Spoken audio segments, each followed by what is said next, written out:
So I guess I'm just start from square one. Harmonica seminar.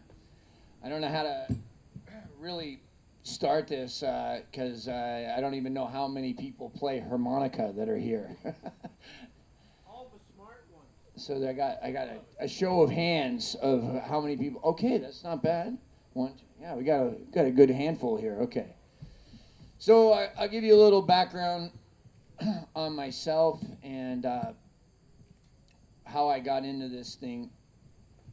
I grew up in the great state of Maine in New England. Conan O'Brien calls it the deep south of the north. And I didn't think there was a lot going on there. But I was in a little punk band, and I was the singer, and wasn't much of a singer at that. Still am not. An entertainer is a better term. And the band, the guy who was writing all the songs in the band and besides me started singing too. So I started getting benched. So I was like, man, I wasn't having that. So like, I was like, I got to play an instrument. So the guys in the band, they like said, well, why don't you play harmonica, you know? And I didn't realize it at the time, but it was a definite like plot, you know, because like, you know, like if I had picked up keyboards or another guitar, or, you know, I could have really ruined the music, you know, but with a harmonica, I could only like mar it. You know, it could only, you know, they come in individual keys, right? So as long as I grabbed the right key, I could just, all that could happen was I played badly, you know. So I think that's how it started. I don't, what nobody counted on was that I was going to get really serious about it. So anyway, I screwed around for a couple of years. I did have a teacher. I was taking guitar lessons prior to that. And my guitar teacher happened to play harmonica. So he had only ever had one student before me. And so he kind of showed me the ropes. And being primarily a music teacher and not a harmonica teacher, the first thing that he showed me was not like how to play this song or how to do that or any blues thing. It was, here's the layout of the instrument. You know, here's how it works. Here's how you play a major scale. Here are the guys, and this is what they do. And it was everybody from Howard Levy to John Lee Williamson. And I was only 14 years old. So I had a huge, without knowing it, a huge advantage in that I knew all the players. And I knew about overblowing, which I'll go into later. How long is this thing? Because I'm long-winded. What? It's not 3 hours. We got to find a good camp spot. We're going to camp here tonight, so yeah. We got one. Yeah, you do? You got room for a tent? Yeah, you right. All right, so anyway, when I was about 17 or 18, a friend of mine played an old vinyl record for me of a band called Canned Heat. And that was it, man. That was it. I mean, I was into it before, but when I heard the Blind Owl, Alan Wilson, you know, I had heard Little Walter, I had heard Sonny Boy, but it didn't get me.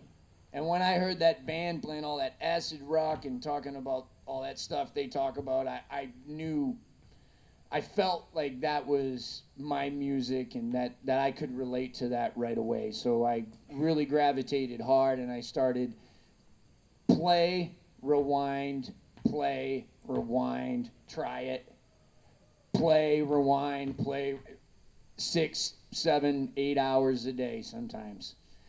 And I went off to college and I had no interest in pursuing music as a living. I was still remotely intelligent at that point. And then I was studying forestry and wildlife management in Boise, Idaho. And I found a blues bar. And I was skateboarding behind the blues bar when I heard them playing On the Road Again by Canned Heat. And there was a harmonica player in the band. And he was ruining all of Al's parts. So I was like 18 years old. I just walked into the bar And they ID'd me, and they're like, you got to get out. And I'm like, no, you got to let me stay. And they're like, no, kid, you got to get out. So I tried to get into this bar like every Tuesday for like a month. And I tried everything, like including like fake mustaches and everything. I really wanted to get in. And finally, the owner of the bar, who happened to be the harmonica player, who was also a Hammond B3 player, which is what he really played, he took me outside and he said, hey, like, what's your problem? And I said, well, look, I'm a harp player and I love canned heat. He was in his late 40s, so to meet a kid who was interested in harmonica and canned heat, I guess it was special to him. It would be special to me now if I met a kid that was into those things. Especially back then, no internet, no way to, So this is like 91, something like that. So anyway, he said, look, man, I'll let you stay, but here's the deal. I'm going to pay you $10 every week so that you're legal. You're an employee, and then you can stay at the bar. But you have to do something for me. And he gave me a cassette, and it said The Best of Little Walter on it. And he said, I want you to learn the first song on this CD. And when you cassette, and when you learn that, you can come back and you can start working for us every Tuesday. And I said, cool, no problem, right? So I went home, and the song was Juke by Little Walter, which if nobody else knows, it's one of the hardest, if not the most difficult, blues harmonica pieces ever written, especially to get the nuances. Yes, sir. Yeah. Well, but before I play it, I'll get to the part where. So I showed up 1 week later, and I went and he goes, okay, well, play it for me. And I said, well, put on the tape, and I'll play along with it. He said, no, play it without the music. I said, I can't do that. He said, go home. The second week I came back and I went, the lick goes like this.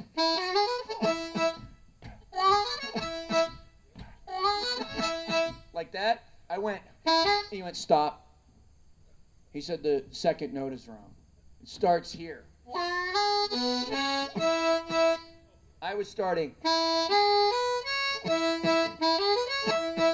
when it was, and then sometimes even Walter even does this.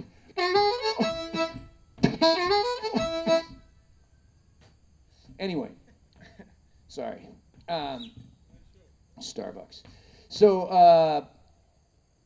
I learned it. I learned as close to it as I could. I can't really remember exactly how it goes, but something like.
And then on and on. I actually remembered a lot more than I thought. that was okay, but anyway, so I started getting good on this thing, and it came from listening to old blues guys, but primarily Little Walter, Paul Butterfield. These are just for me. Butterfield, George Harmonica Smith was a huge one. Yeah, those three were really big. In 1995, I moved to Memphis, Tennessee, because I heard a harmonica player there named Pat Ramsay. So whereas most of the blues guys were playing kind of like you know.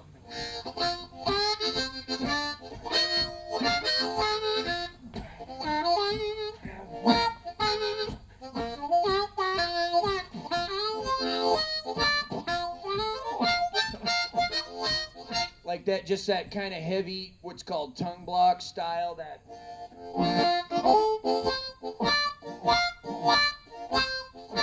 real heavy blues, Chicago.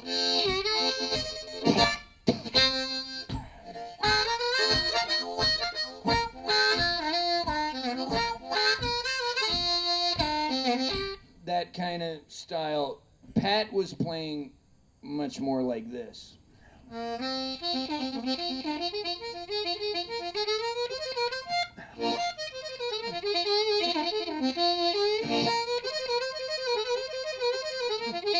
So more like a guitar player. It was like Butterfield on steroids, and I just moved there. I heard him and I said, that's it. I quit college and I moved to Memphis just to be around that style of harmonica playing. Since we're in Bill Monroe Memorial Park, I might as well drop this awesome Pat Ramsay story on you guys. Pat was never very helpful, like of a teacher.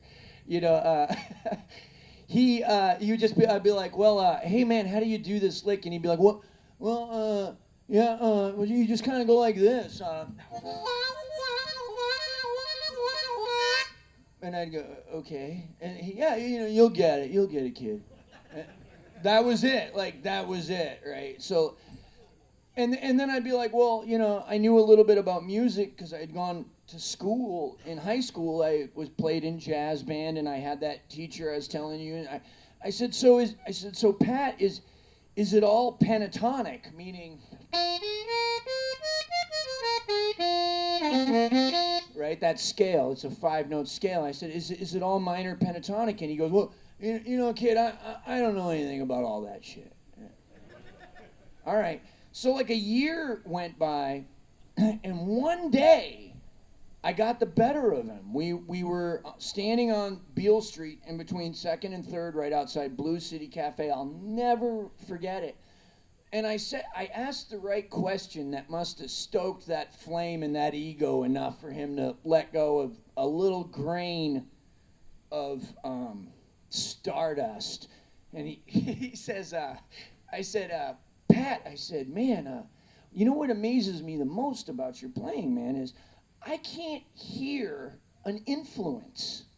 Like, I hear a little Butterfield, but nothing else. I said, where did you come up with that style? How did you come up with it? And he goes, kid, all I'm doing is Charlie McCoy in a minor pentatonic scale. So he told me he didn't know any of that, and then he dropped it. And then he goes, listen, kid. He goes, here's Charlie McCoy. And he went.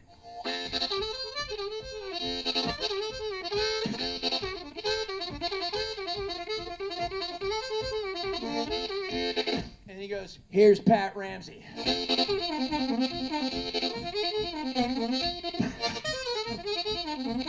Charlie. Pat.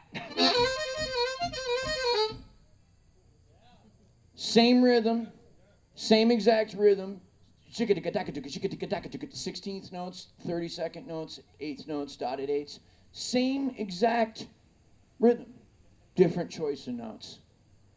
That was, I hesitate to even share it with you because out of respect for Pat, because he was so protective of that one gem of information. And that was the catalyst for me understanding Pat's style. Once I understood that rhythmically it was the same as bluegrass, then I understood that all I needed to do was familiarize myself with the minor pentatonic scale and the blues scale.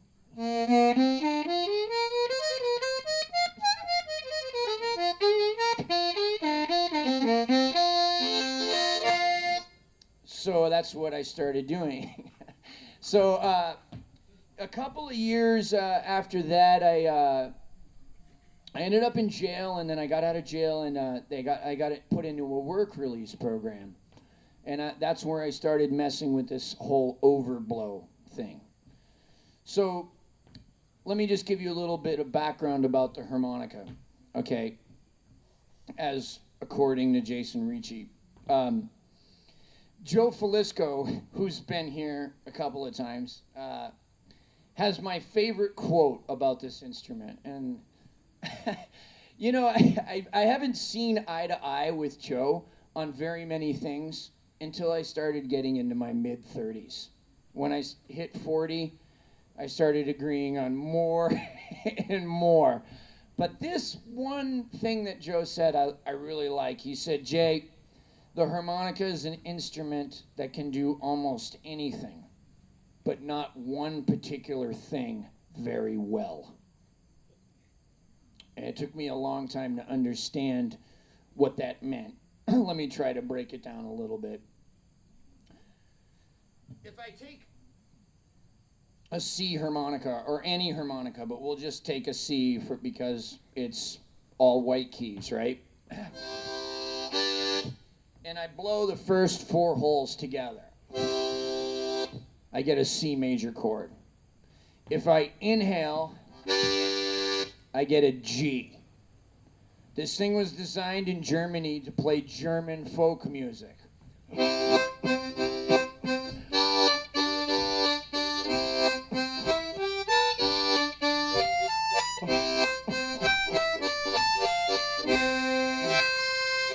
That's what it was supposed to do.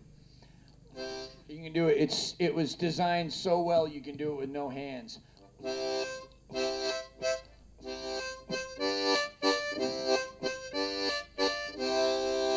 So you put that chord in there, and then you put your tongue on it, and you get little octave separation. And then your major scale is above that.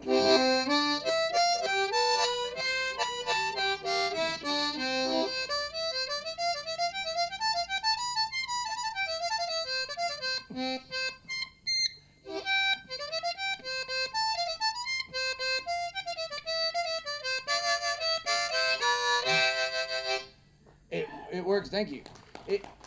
But really, actually, that's all very easy stuff because it was made to do that. It was made to play. Now, when the instrument was shipped here, it's my understanding that some of the poorer people, mostly black but some white, got a hold of it and reversed it. Instead of blowing, they started drawing. So instead of going off C major, they started going off of G. You hear that sound there that changed? That's what we call a 7, a flat 7. It's a fancy word for blues. Okay? And that note happens to be there. Music is a harmony, the way notes relate to chords, the way chords relate to notes, is like a lot like quantum physics, where, you know, is it 0 or is it 1? It depends on how you're looking at it. And a great artist can make you think it's both. And you don't even have to understand harmony to do that, but it doesn't hurt. Knowledge never can hurt you. And so these guys on some level definitely got that, and then we started here. So what I'm getting at is, if Joe Falisco is right, there's only one thing that this thing really comes close to doing well, and that's this.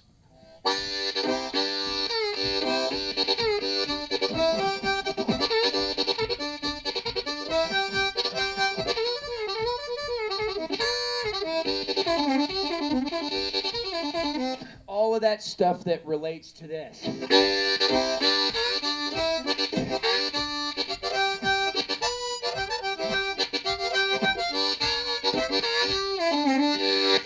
Of course, I wasn't interested in any of that until I was around 33. What I was interested in was what Howard Levy was interested in, which was redefining this as an instrument that's not known for that. I was still young enough to want to fight what this thing wants to be. And I'm glad I did. I came up with being able to play more, well, chromatically.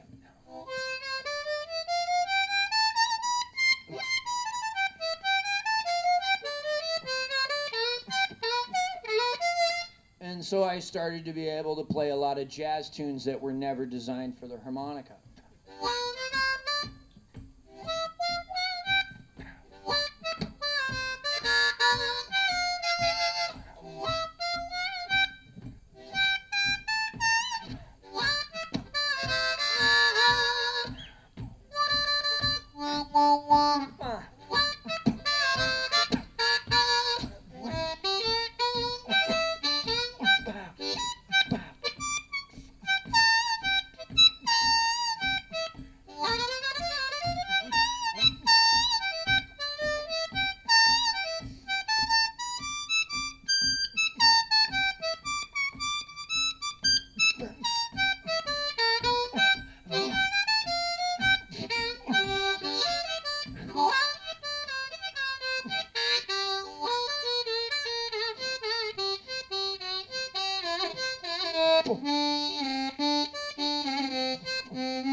It's all chromatic.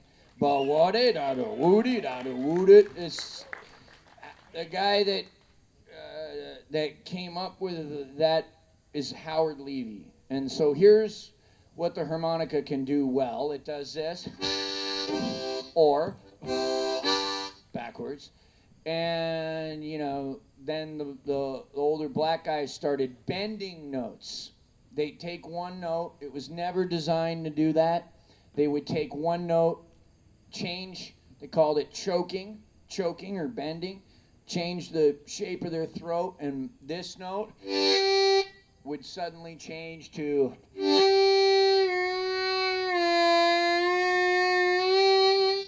this 2-draw or 3.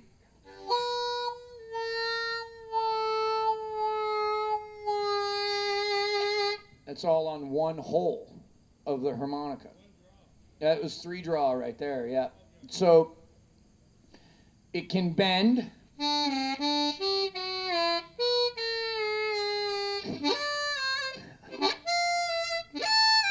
It can blow bend on the top end.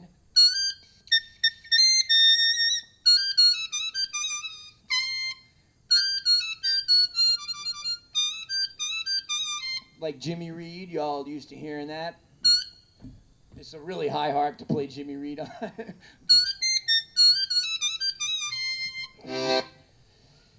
But up until the early 90s, nobody had discovered that it could play all of the notes on a piano.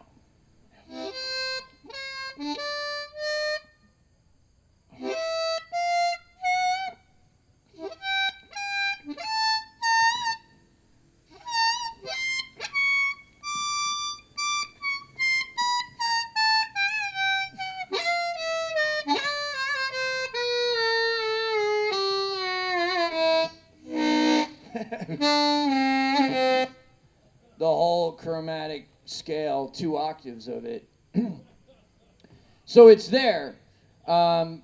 It's just not supposed to be, and maybe shouldn't be. But I spent years fighting the traditional elements of this thing, minus Little Walter, which to me isn't even traditional when you consider that some dude with like short shorts and suspenders and a straw hat and clogs kind of thing. Maybe I got the wrong country, but considering it was meant to be played in Germany, Little Walter with a mic and an amp playing Lester Younglick sounds pretty non-traditional to me. I don't know, maybe I'm just a forward thinker, but I think he was too. So Howard was really the next guy to kind of rocket it into the 5th dimension. If Walter put it into the 4th, then Howard definitely stuck it into the 5th. Whether or not you care for his music or him as a person or a player is absolutely irrelevant. The contribution to the instrument cannot be denied as a historical fact that he has given us notes that were previously not there, and that's created players like me. I first learned the overblow technique from Adam Gusso around 97 and didn't start using it until, no, I learned it from him in 94 or 3 and didn't start using it until 98. And it was at that halfway house after I got out of jail. I was there for 3 months where I perfected it because it sounds like crap when you first start. A lot of tones like that before it's.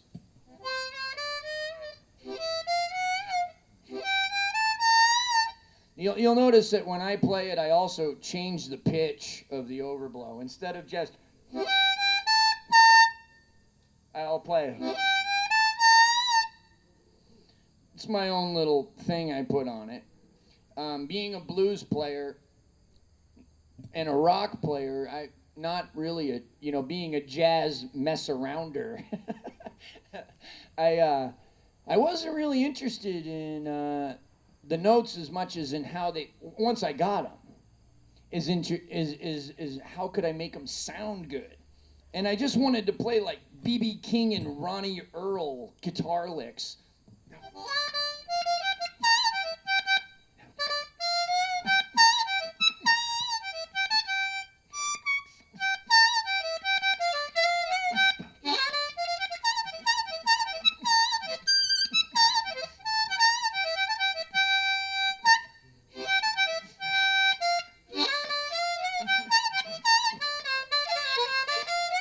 Just that kind of, and that's how I came up with my style. I'm not creative at all. I just listened to guitar players and kind of stole their ideas, and I took some of Pat's stuff, and whereas Pat was playing like this.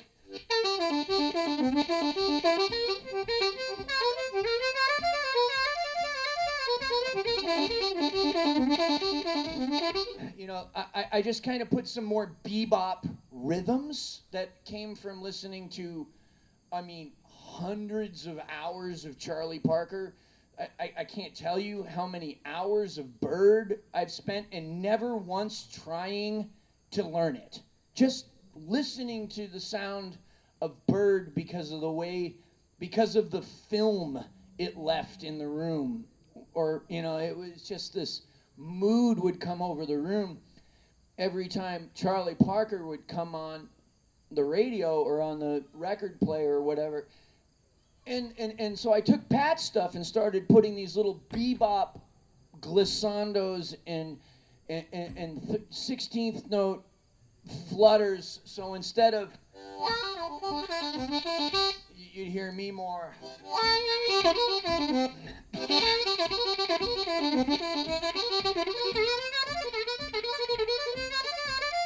Which is definitely like a Bird, definitely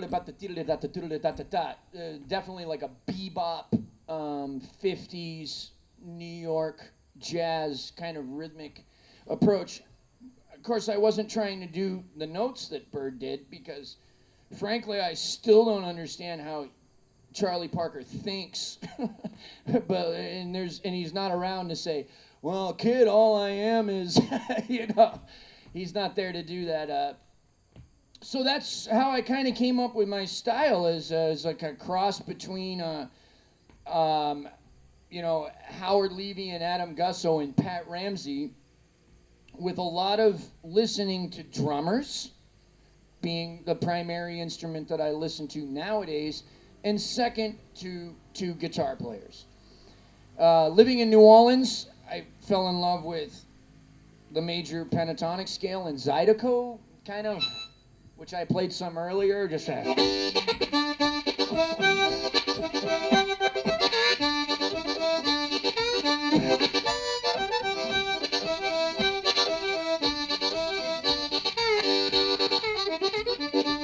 that whole sound, that pulsing pump, that real wonderful dance music that they have down there, very fascinated with that music rhythmically, not melodically. It's just some major pentatonic scale. You know, with so many songs come out of the major pentatonic scale, well, the song "My Girl," right? Who was that? Temptations? Who did that? Am I right? Holy crap! So anyway, it's the song "My Girl" is just the lick is just the major pentatonic scale.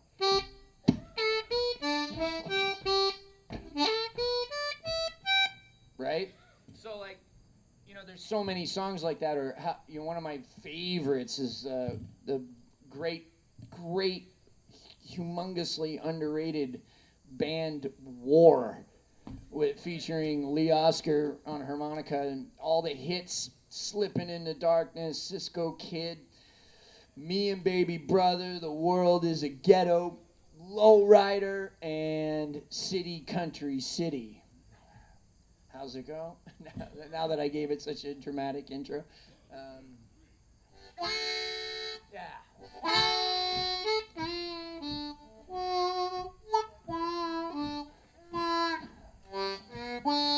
Ah, Jason.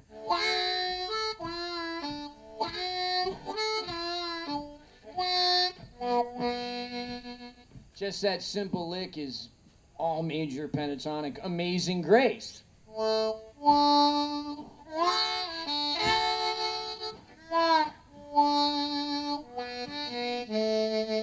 That's all major pentatonic.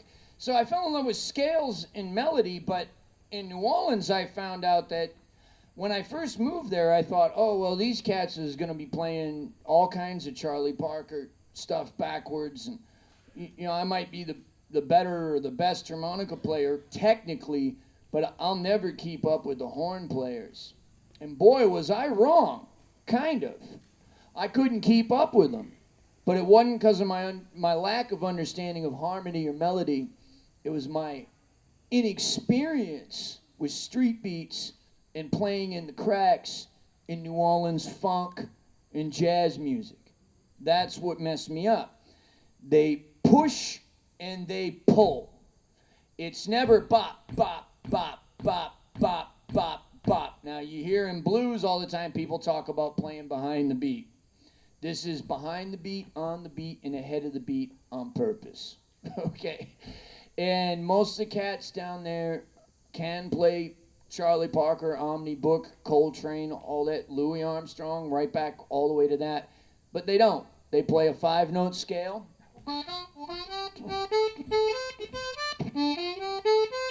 But they funk it up. It's all funk.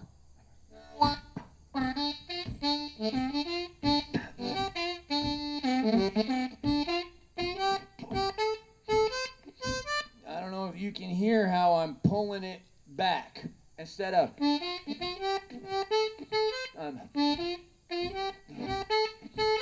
just dragging it and then rushing. Like, wait, how do you learn how to swing?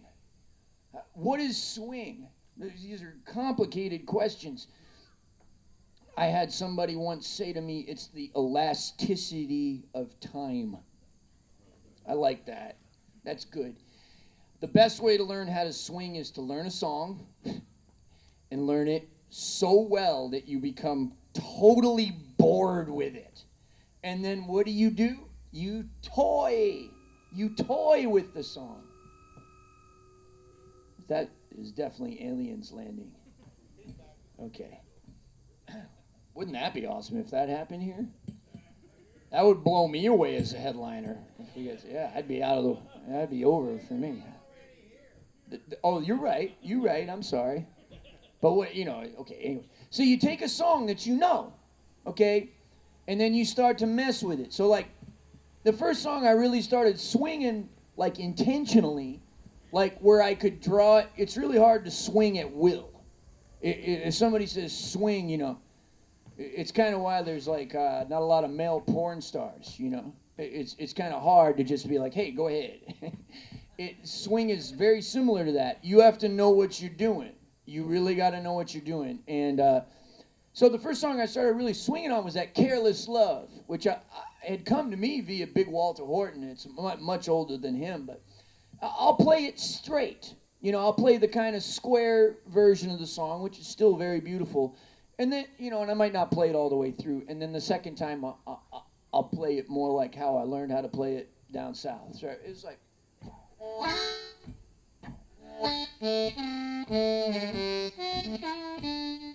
It's hard not to swing it now.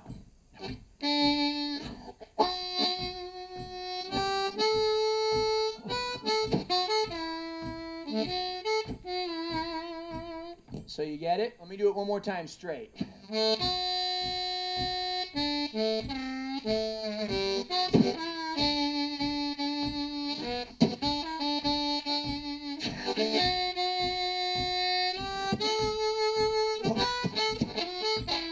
Okay, now I'll, as Johnny Vidakovich calls it, now I'll play in the cracks.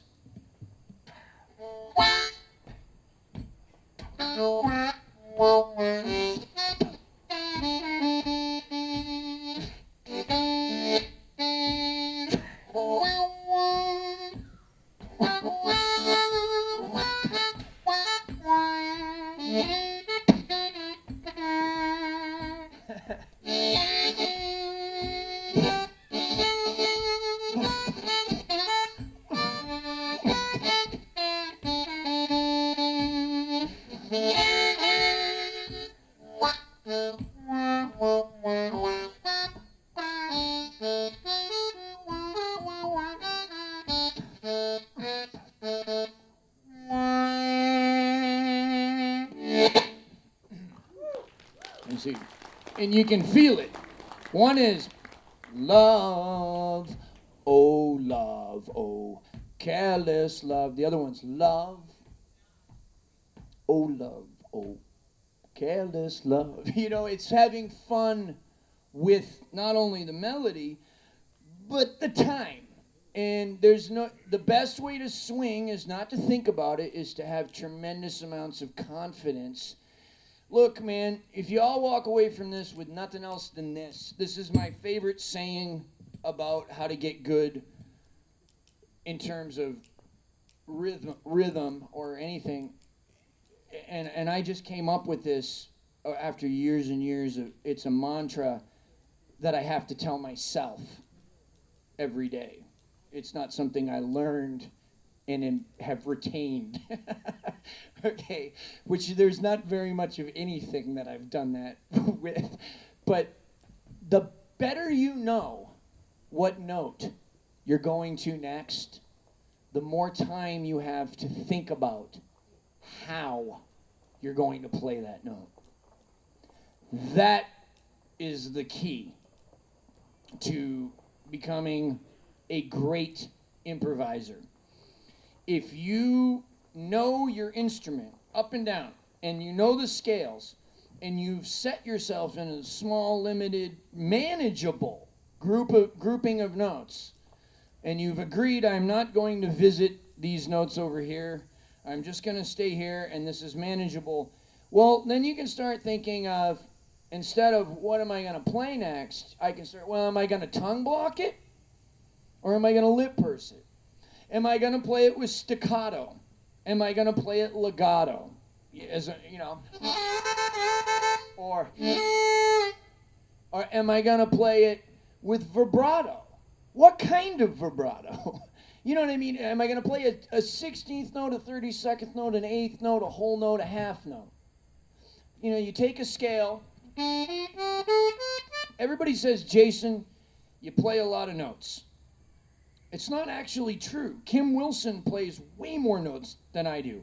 I play a lot of the same notes fast. So instead of playing,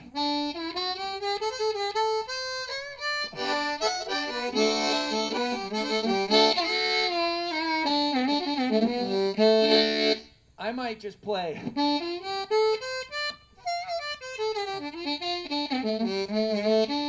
But I'm playing.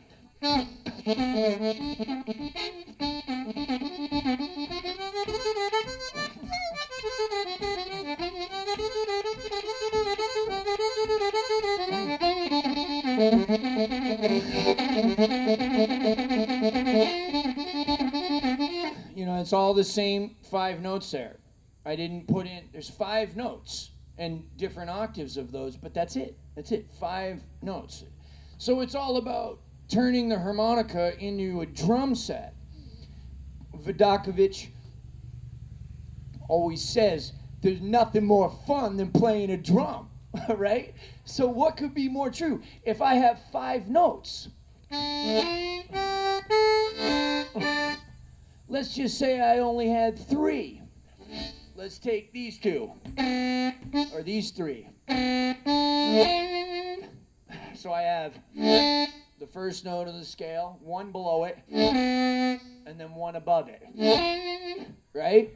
It's like having a snare drum and 2 toms, or a snare and then maybe a floor for the 1 below it, and then 2 toms.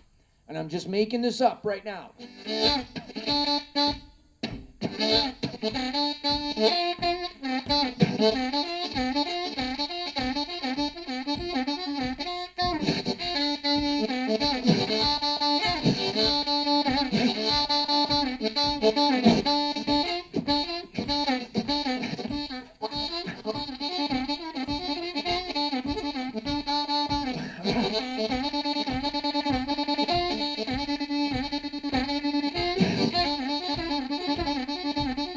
You know what I mean? I can go on and on with just, thanks. It's just 3 notes. It's just 3 notes. Give me 5, and suddenly Blues Review magazine says he's playing too many notes. Maybe I'm playing too many beats. Okay, but not too many notes. So, man, for me, man, at this point in my life now, I'm 41, and I'll tell you a story, man, and then I'll take some questions, I guess, because I don't know how good of a job I did describing harmonica. Okay, thanks. That made me feel better. It did. We're all here still. Yeah, you're right.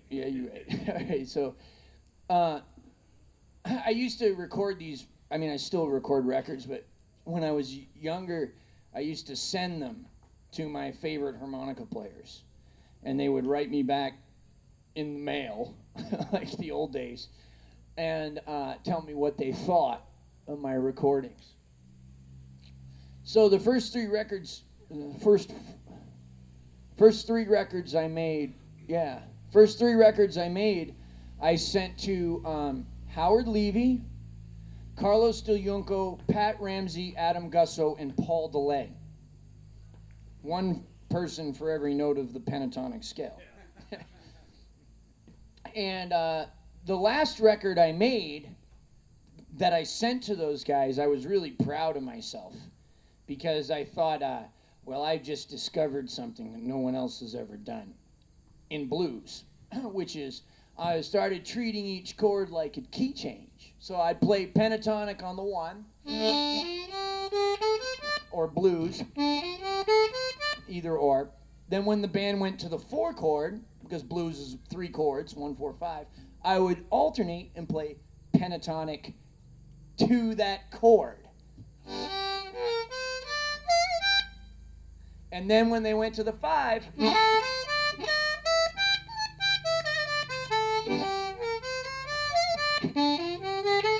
hear that? So I'm changing keys. I'm essentially arpeggiating minor chords with a couple of extra. I'm putting a blues scale on each chord. I'm modulating, and when I don't have to. And I was very proud of this accomplishment. and I went out and I recorded a record that did nothing but that on every song. And I thought I was the shit. And I sent this out to everybody, thinking, now I've done it. Now look what. So Adam Gusso wrote me back and he said, "Hey kid, it sounds good, but you're using too much staccato and not enough legato." And that was true. I was going instead of just a little bit of variation. He was right.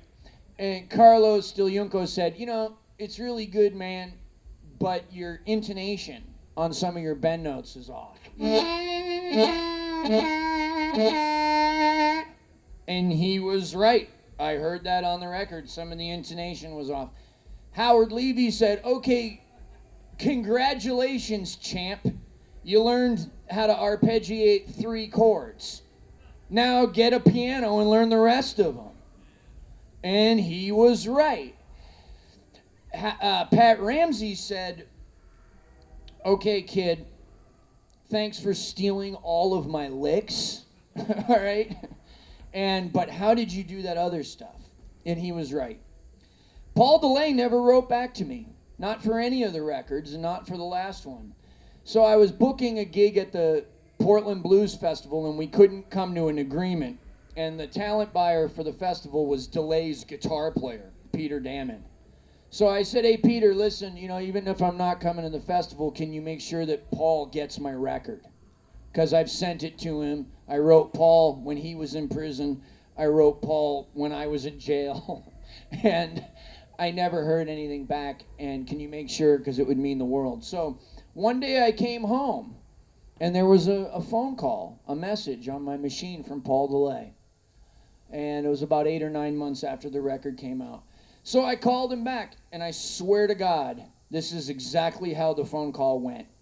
He answered, and he said, hello? And I said, Paul DeLay? I said, hey, this is Jason Ricci. And he goes, hey, Bubba. He goes, so, a piano player walks into a mob bar to do a gig. That's how he started the conversation. Not, how are you? Nothing, okay?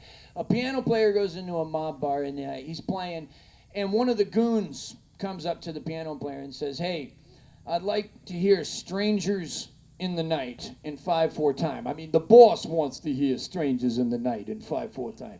So the piano player's like, how the hell do you play Strangers in the Night in 1, 2, 3, 4, 5, 1, 2, 3. How do you do that? And so he plays another song like an easy one, like C Jam or something, in order to think of it. I do it all the time. If I can't remember a lyric, I just take another solo. And while I'm playing the solo, I'm thinking of the lyric. Yeah. And so the boss comes up and says, hey, listen, I had to ask you once. The boss isn't used to, the goon came up and says, hey, I had to ask you once. The boss had to ask you once. He's not used to asking twice. Play Strangers in the Night in 5/4 time, or you sleeping with the fishes. So the guy, piano player, just does it the only way he knows how. Okay, gets through it. At the end of the night, the goon comes up and puts $300 in his tip bucket. He says, the boss is real happy with you. I just want to know one thing. How come I had to ask twice? The boss ain't used to that. And the piano player says, look, it just took me one song to get the courage to sing. Are there any kids here? Strangers in the fucking night. So then Paul says to me, that's the first thing he ever said to me after like 10 or 15 years of worshiping this dude. That was the first thing I heard him say. He said, so I suppose you want to hear what I thought of your record. And I was like, yeah. And he goes, well, I only have one thing to say to you, and it's a question. And I said, okay. He said, why are you so afraid for it to sound like a harmonica? And Adam was right. All those guys were right. But the only one who was really right about what was wrong with that record was Paul DeLay. At 41 years old, I'm proud to say I ain't afraid for it to sound like a harmonica anymore. I love it. And as much as I love Howard and chromatic playing, when I went through some stuff in 2010. Some of you might have followed loosely in internet forums. And I put this thing down for a minute. And when I came back, all I wanted to do was this.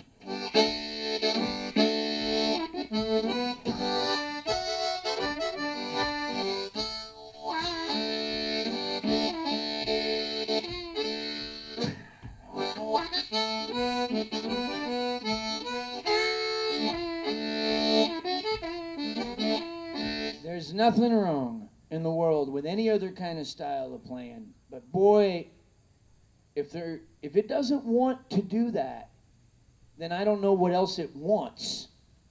I mean, as much as an inanimate object can want something, it wants that sound. Sound was behind the majority of the Chicago players in the tongue block.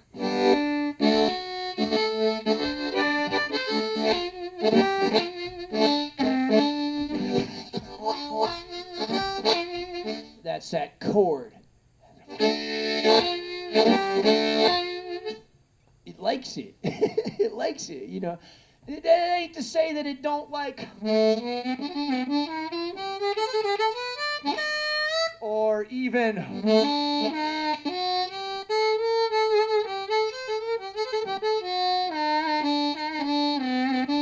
I mean, what did Joe say? It does a lot of things, just none of them really well. You know what I mean? I can fake a lot. I can fake saxophone. I can fake singer. I can fake violin.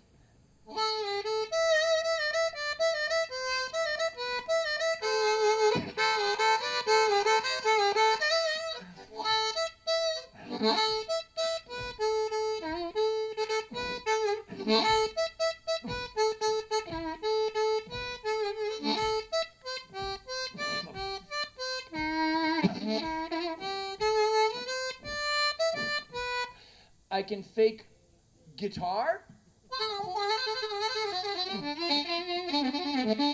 especially with an amp, but I don't have to fake harmonica. And good luck to any of those other instruments trying to fake that boy. You know what I mean? That's our thing. That's our thing. Yeah. I'm just totally in love with it. I'm still a complete nerd and a complete geek. I give harmonica lessons for a living on Skype now. They're supposed to be an hour. If any of my students here know that if we get into it, it can be 2-3 hours. Kate's my fiance over there, who's also a wonderful singer and player, and will be playing tonight with us. Yeah.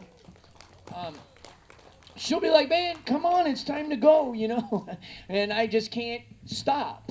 You know, I went to a harmonica convention in Denver recently, the SPA convention, and, you know, everybody's asleep, and I'm still awake. I still want to talk. I'm still a little kid when it comes to this thing. I'm still fascinated with it.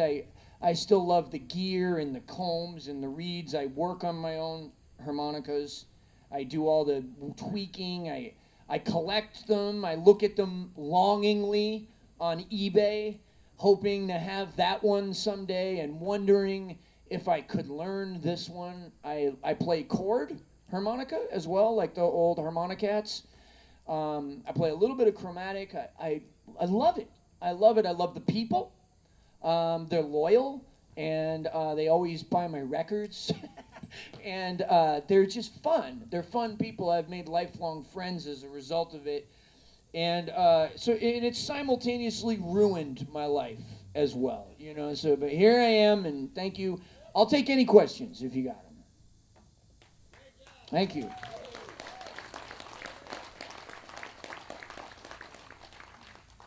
you get hooked up with Little Charlie? With Little Charlie? Like from Little Charlie? Big Al? Big Al? Pat Ramsay? Yeah. Big Al gave me the job my first job in '94, and I was fired on the second gig. And then he heard I was sober in 2001. I was 3 years sober, and he called me and asked me to move to Nashville, Tennessee, not here. And I moved there, and I toured with Al for 17 months. And he taught me the business of how to book your band all over the country, how to run a band, where the good restaurants are to stop at, how to cook Cajun food. I started cooking Cajun food 21 years ago, right? No, 2001. That's only 13 years. Damn, that's not that long. 13 years ago, you know. I fell in love with New Orleans people and culture throughout. Yeah. So 2001. Pat Ramsay gave me my second recommendation, and this time I stayed in the band until I didn't want to anymore. And it wasn't because I just wanted to start my own band. I still talk to Al. Still talk to him, yeah. Anybody else? Yeah, Big Al. Eat more crawfish. But my first time at the Bean Blossom was with Big Al. Yeah, I had on a silver suit, and the guy at the store, he said, "What shirt do you want?" And I said, "Silver." And he said, "Man, you're gonna look like tinfoil man." So luckily, I didn't get the silver shirt. Yeah. 2001, I think, was my first Bean Blossom. Yeah. So I was living in Nashville, Tennessee at the time. Who's next? Come on. I'm playing tonight, I think, at like 10, right? 10 o'clock. I got a New Orleans band, all from New Orleans. Kate and I are temporarily being held by force by the DOC here in Indiana. I got busted here a few years ago. Best thing that ever happened to me. I've been living in Indiana now since 2011, and we're moving back to New Orleans maybe as early as next month. But my whole band is guys that I met down there, or were introduced to through people I met down there, and they had my van all week in New Orleans. We didn't have a ride. Anybody else is cool? Yeah. We're going to have the wedding in New Orleans. Against my will. I wanted to have it in Indiana. I'll let you know. I wanted to have it in Indiana. By the way, I'd like to say that Brown County has the nicest jails of any that I've ever been in. And I'm ashamed to say I've been in a bunch, in a bunch of different states. And this is the nicest jail I was ever in. There's a shower in each cell. In each, you have your own shower. And yeah, the food isn't bad either. Yeah. Yeah. Right there? Did you have one? No? Anyone? I scare you? Yeah. My favorite lick of all time. Wow, that's a good question.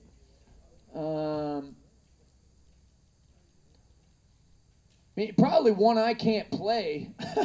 First of all, I'm in love with classical music. Anybody that is at my house knows that that's kind of all I listen to when I have free time, unless I have to for work, listen to other music.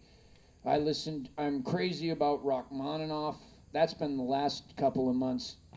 I've been going on a Rachmaninoff binge. But he makes me cry, so I can't listen to a lot of his stuff. Chopin, I'm nuts about that. I love Paganini.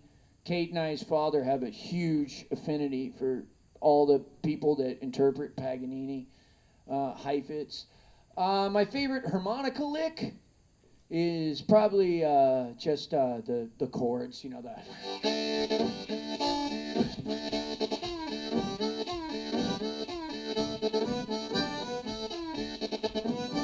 I like that kind of sound that's all I want to play on my front porch these days. I also really like the Aeolian mode, particularly in third position, which is.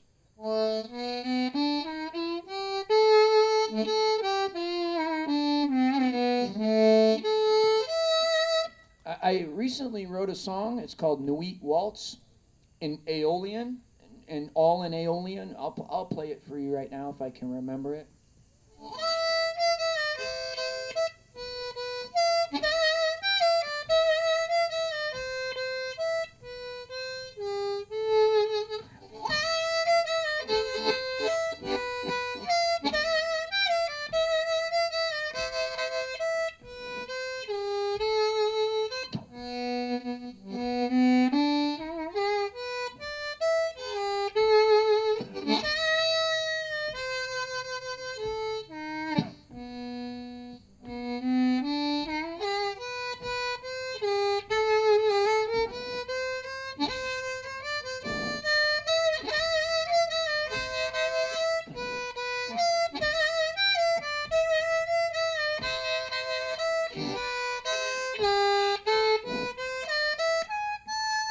That kind of style. Thank you. That's all Aeolian. I think I went a year, I went from 2010 to 2011. I didn't practice anything but the Aeolian mode. I have an obsessive personality. I have 2 speeds, off and wide open. And I can't do anything in moderation, which is why there's a bunch of things I don't do anymore. and at all. And music's been no different. I've been obsessed with rhythm, and ignoring melody and harmony for the better since 2011. When I got out of the Aeolian mode, I went straight into. I met Johnny Vodakovich. I met a drummer, and I just was like, wow, like that's everything that is music is drums, and then now I can't get away from it like as much as I want to. So that's why when I listen to music, I listen to music that doesn't have a tempo anymore, because otherwise all I hear is the drums. That's all that happens, and if the drums are terrible, I can't stand the music. Yeah. Which is why I go through so many drummers. Yeah. Yeah. All right. Should we go camping, babe? All right. Thank you guys very much. Thank you.